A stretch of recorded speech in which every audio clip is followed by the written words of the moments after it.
নাকি আমায় বলে আমি শাস্ত্র মানি না, আমি ধরে ধরে দেখিয়ে দিচ্ছি কারা শাস্ত্র মানে না।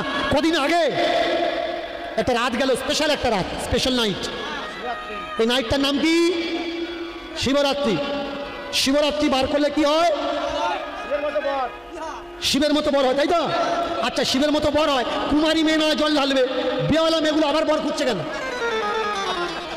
জল ঢাললে যদি শিবের মতো বর পাবার জন্য জল ঢালতে যায়, তা কুমারীরা ঢালুক, তোরা কি করতে যাচ্ছিস?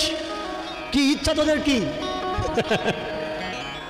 কখনো বই টই পড়ো, কোনো কিছু জেনে যাওয়ার দরকার। কটা গ্রন্থের রেফারেন্স আমি দিচ্ছি, ভালো করে শুনবেন। শিবপুরাণ, পদ্মপুরাণ, শিবপুরাণ, পদ্মপুরাণ, ব্রহ্মবৈবর্ত পুরাণ, শিবায়ন, এগুলো খুঁজে দেখবেন। শিবের মতো খারাপ চরিত্রের দেবতা আর ব্রহ্মাণ্ডে নেই। যেটা আপনারা জানেন না, এটা আমি বলছি না, ধর্মগ্রন্থ ধর্মশাস্ত্র বলছে, পুরাণ বলছে।